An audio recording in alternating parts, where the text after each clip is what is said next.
I don't know about any of you, but I always had a nervous stomach. My mom said I always went to the bathroom like 4 times before the first day of school, right?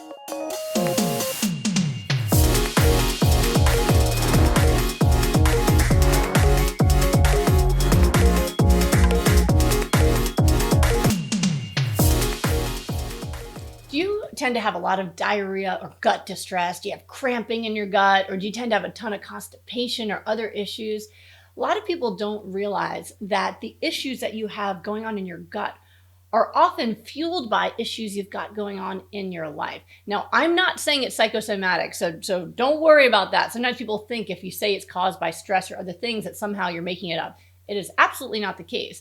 What's going on is that you have receptors for neurotransmitters, right? Neurotransmitters are basically the messengers in your body that regulate your mood, whether you're feeling happy or sad or depressed or anxious. Now, you have receptors for those, of course, in your brain. That makes sense, right? But you have even more receptors for them in your gut. Now, think about that. A lot of times when people are depressed, they don't have any appetite. Or some people, they eat voraciously when they're depressed, right? There's something about being depressed that affects the way their gut works. For other folks, anxiety has a huge effect on their gut.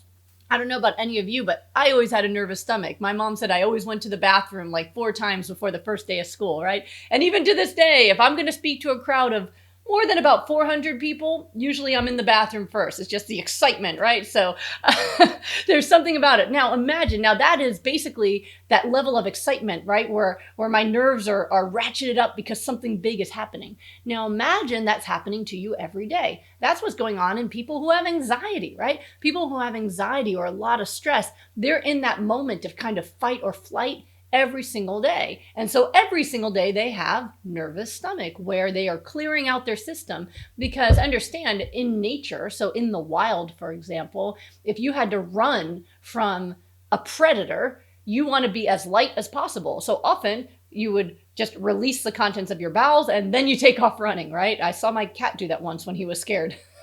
So it is a natural human response, but it becomes a chronic condition when people have chronic stress where they feel like they are having that anxiety or stress every day. So while we do need to do important things to regulate and improve the gut, such as taking a high-grade probiotic, I really like the Metagenics brand, but a high-grade probiotic that can help you heal, like the person I just talked to, she had an exposure to antibiotics where she had actually felt better for the first time in her life doing my smoothies every day. Her stomach felt better finally.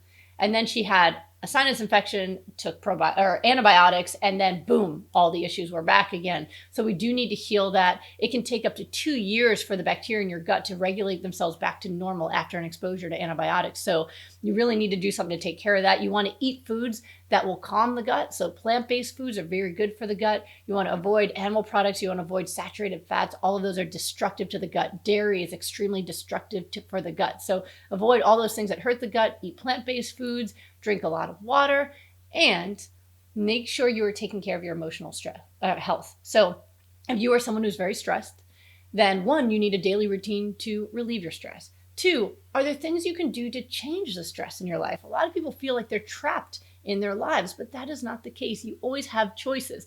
Can you change your job? Can you change where you live? Can you change how you feel about your job, where you live?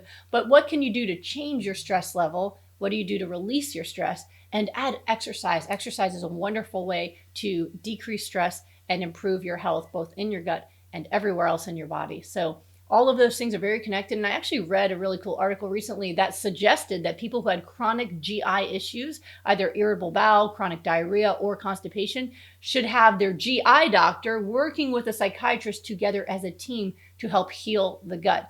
Now, that was a wonderful article. I have yet to get a call from a GI doc to do this kind of work, but I think it's a great idea. So I hope that helps. If you're having gut issues, remember, feed yourself well and also release that stress. Work on the anxiety. If you're having trouble on your own, make sure you get a therapist or a psychiatrist to help you with that, because the way you're feeling up here is also going to affect the way you feel down here. I hope that helps.